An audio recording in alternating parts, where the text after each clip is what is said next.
నమస్తే. నమస్తే.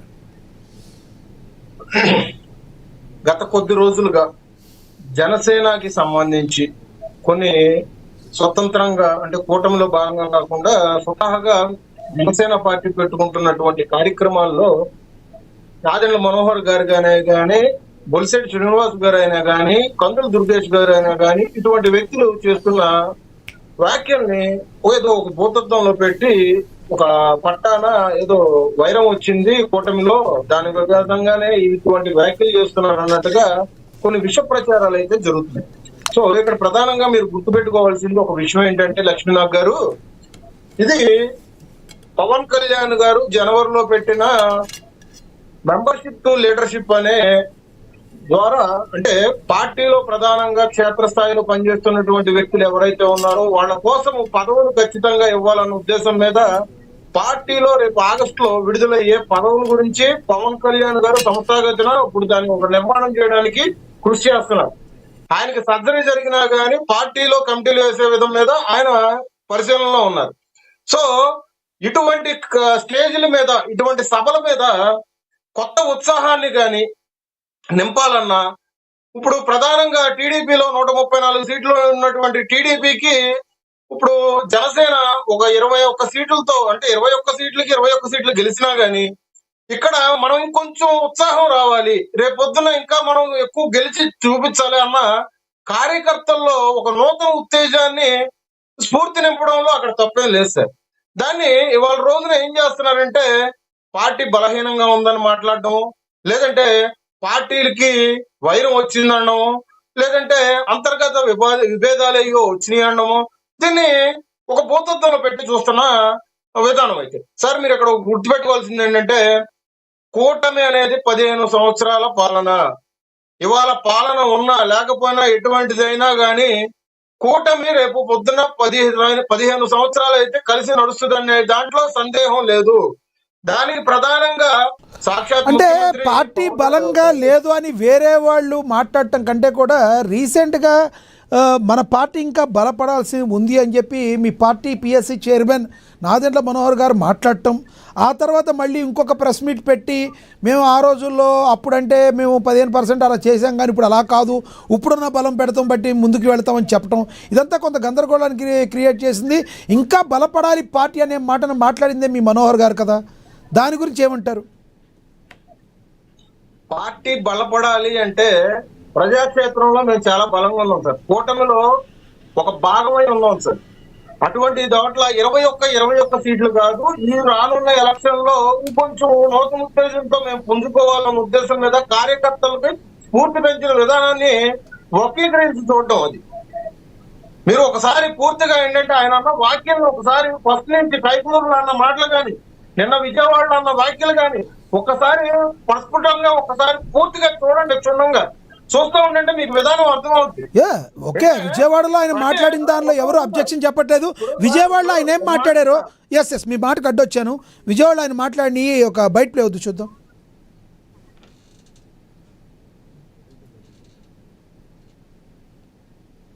మనోహర్ గారు మాట్లాడింది బయట ప్లే చేయండి. విజయం కోసం పనిచేసే వ్యక్తులు చాలా మంది జనసేన పార్టీలో వారి పదవుల కోసం ఆలోచించారు. పవన్ కళ్యాణ్ గారు ఉన్నత స్థానంలో ఉండాలి, ఆయన ద్వారానే మంచి జరగాలని కోరుకునే వ్యక్తులు 99% జనసేన పార్టీలో ఉన్నారు. ఒక నాయకత్వం కోసం, ఒక సీటు కోసం పనిచేసే వ్యక్తులు కాదు. జనసేన పార్టీ గెలవాలి, నియోజకవర్గాల్లో బలంగా ఉండాలి, పవన్ కళ్యాణ్ గారి నాయకత్వం పటిష్టం చేయాలని కోరుకునే ప్రతి జన సైనికుడికి, వీర మహిళకి నేను భరోసా ఇస్తున్నాను. ఈ సమావేశం ఏర్పాటు చేసింది మీకోసం. పవన్ కళ్యాణ్ గారు ఒకటే మాట అన్నారు, అది మరొకసారి మీ అందరికీ నేను మీ దృష్టి తీసుకొస్తున్నా. వినాలని వాళ్ళు కోరుకుంటున్నారు, వినాలని వాళ్ళు కోరుకుంటున్నారు. వాళ్ళు ఏం చెప్తారో మీరు వినండి, వాళ్ళకి ఆ సమయం ఇవ్వండి, వాళ్ళకి ఆ గౌరవం ఇవ్వండి. జనసేన పార్టీ మీకోసం ఉందని ఒక నమ్మకం వాళ్ళలో కల్పించండి. దానికోసమే ఈరోజు వేదిక పైన ఉన్న మా నాయకత్వం మీ అందరం కూడా మీ దగ్గరికి వచ్చామని, పవన్ కళ్యాణ్ గారి ప్రతినిధులుగా. పేపర్లు లేవు, కావాలని రాయించుకునే వార్తలు అలవాట్లు అసలే లేవు మనకి. చేసిన పని చూపించుకోవడానికి ఒక ప్రయత్నం చేస్తాం. సోదరుడు దుర్గేష్ గారు చెప్పారు ఇందాక, అసలు ఈ రోజున భారతదేశంలో పంచాయతీరాజ్ శాఖని 2వ స్థానానికి తీసుకెళ్లిన మన రాష్ట్ర ఉప ముఖ్యమంత్రి పవన్ కళ్యాణ్ గారు ఏ విధంగా తీసుకెళ్లారో మీరు చూశారు. మనమే పెద్ద పెద్ద పబ్లిసిటీలు చేసుకోలేం, కష్టపడతాం. దేనికోసం ప్రజలు మనకి ఓట్లేసారో అది మర్చిపోం, దానికోసం నిలబడతాం. ఏదైతే ప్రజల్లో మనం కార్యక్రమాలు చేసి మాట ఇచ్చామో ఆ మాటకి మనం విలువిచ్చి ఈ రోజు కూడా నిలబడుతున్నాం ప్రభుత్వంలో.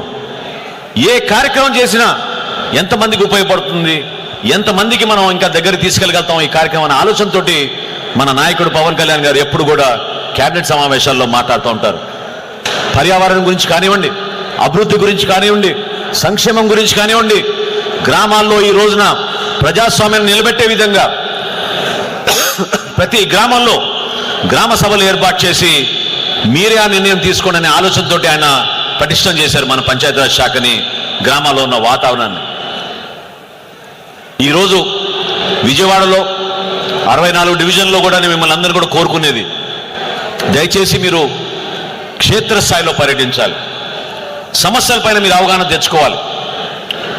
ఏ రోజైతే మీకు అటువంటి అవగాహన ఉందో ఆ రోజు మీకు బలంగా ప్రజల పక్షాన నిలబడగలుగుతారు. పార్టీలో కూడా ఒక్కోసారి చిన్న చిన్న పొరపాట్లు చేస్తే మీరు అడగండి, ప్రశ్నించండి. మా నాయకత్వాన్ని, మమ్మల్ని అందరినీ కూడా మీరు అడగచ్చు, తప్పేం లేదు. ఎందుకంటే గారు ఇట్లా మాట్లాడిన దానికి ప్రాబ్లం లేదు, కానీ కైకలూరులో ఆయన మాట్లాడిన దానికి అనేక మంది జన సైనికులు కూడా నిరాశల్లోకి వెళ్ళారు. ఆ తర్వాత పవన్ కళ్యాణ్ గారి దగ్గర నుంచి వచ్చిన కొన్ని ఇన్స్ట్రక్షన్స్ ద్వారా మళ్ళీ దిద్దుబాటు చర్యల్లో భాగంగా మళ్ళీ మనోహర్ గారు ఇలా మాట్లాడారని చెప్పి వస్తున్న మాటల్లో వాస్తవం ఉందా? సార్, ఇప్పుడు క్షేత్రస్థాయిలో అంటే ఇప్పుడు రాష్ట్ర స్థాయిలో కానీ ఎక్కడైనా కానీ ఇప్పుడు కూటమిని విచ్ఛిన్నం చేద్దాం అన్న ఉద్దేశం, ఇటువంటి మాటలు, ఇటువంటి వ్యాఖ్యలు ఏమన్నా వస్తా ఉన్నట్టు ఇటువంటి డిబేట్లలోనో ఏదైనా న్యూస్ ఛానల్లో కూర్చోనో పార్టీకి సంబంధించిన ప్రతినిధులు అయితే దాన్ని విభేదిస్తారు, దాన్ని వ్యతిరేకిస్తారు, దానికి తగ్గట్టుగా ధీటుగా సమాధానం చెప్తారు. కానీ ఇక్కడ మీకు ఒక చిన్న విషయం చెప్తున్నాం.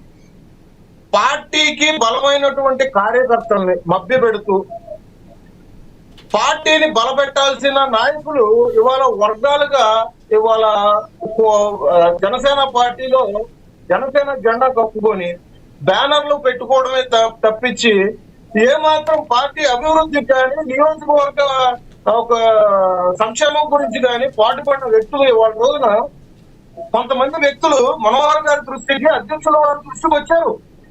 ఆ వచ్చినప్పుడు అటువంటి వారిని మాట్లాడాలి అంటే, అటువంటి వారిని చీవట్లు పెట్టాలంటే, అటువంటి వ్యక్తుల్ని విభేదించాలంటే ఇటువంటి సమాస్థానాలు కరెక్ట్. నియోజకవర్గాల ప్రకారంగా, జిల్లాల ప్రకారంగా మీ జిల్లాలో ఈ విధంగా జరుగుతుంది, మీరు ఈ విధంగా చేయకూడదు అన్న విధానంతో మనోహర్ గారు కానీ, దుర్గేష్ గారు కానీ, ఎవరైనా కానీ జనసేన పార్టీకి సంబంధించిన పట్టుబొమ్మలు ఎవరైనా కానీ మాట్లాడినప్పుడు దాన్ని మనం తీసుకోవాల్సిందే, ఆచరణలో పెట్టాల్సిందే. ఇక్కడ పవన్ కళ్యాణ్ వారు నాయకుడు అన్నట్టుగా పవన్ కళ్యాణ్ గారు వర్గం ఒకటే ఉంటుంది. ఇక్కడ మీ వర్గము, నా వర్గము, టీడీపీ వర్గము, బీజేపీ వర్గము కాదు. క్షేత్రస్థాయిలో చంద్రబాబు నాయుడు గారు, పవన్ కళ్యాణ్ గారు, లోకేష్ గారు, ఈ వ్యక్తులు ఎవరైతే చెప్తున్నారో వాళ్ళు చెప్పిన మాటలకే ఆచరణ నియోజకవర్గ స్థాయిలో నడుచుకోవాల్సిన పరిస్థితి. ఆ పరిస్థితుల్లో కాకుండా వాటిని తొంగలో తొక్కుతూ ఇక్కడ విభేదాలు సృష్టిస్తూ వర్గాలు పెట్టుకుంటూ, లేదంటే ప్రోటోకాల్ పాటించకుండా నాయకులు ఫోటోలు పెట్టకుండా ఇటువంటివన్నీ చేస్తున్నారు అనుకోండి, ఖచ్చితంగా ఇటువంటి వాటిలో వస్తాయి. అటువంటి వాటికి ఇటువంటి సభలే మాట్లాడతారు. ఇప్పుడు ఇటువంటి మాటలు ఏ కూటమిలో ఉన్నటువంటి 3 పార్టీలు కలిపి ఒక సభాస్థలం మీద పెట్టుకుంటే దాన్ని ఇప్పుడు మీరు వ్యతిరేకించవచ్చు మీడియా ఛానల్స్. ఇది స్వతహాగా రానున్న ఎలక్షన్స్ కోసం, రేపొద్దున జెడ్పీటీసీ, ఎంపీటీసీ, మున్సిపల్ ఎలక్షన్ల కోసం కార్యకర్తలను ఉత్తేజపరచాలన్నా, కార్యకర్తలను బలహీనంగా ఉన్నామని చెప్పేసి చెప్పాలన్నా, వాళ్ళు రెట్టింపు ఉత్సాహంతో రేపొద్దున రేపు పనిచేయాలన్నా ఇటువంటి మాటలు మాట్లాడేది. పార్టీలో ఓన్లీ అభివృద్ధే కాదు, పార్టీలో బలమే కాదు, ఇటువంటి వారు కూడా ఉన్నారని చెప్పేసి తెలియజేయాల్సిన పరిస్థితి సార్ నాయకులకి. ఆ తర్వాత ఇవన్నీ తెలుసుకుంటేనే రైట్ లక్ష్మీకాంత్ గారు, మీరు చెప్పిన అభిప్రాయం అర్థమైంది. ఎస్, మళ్ళీ ఇస్తా మీకు నేను.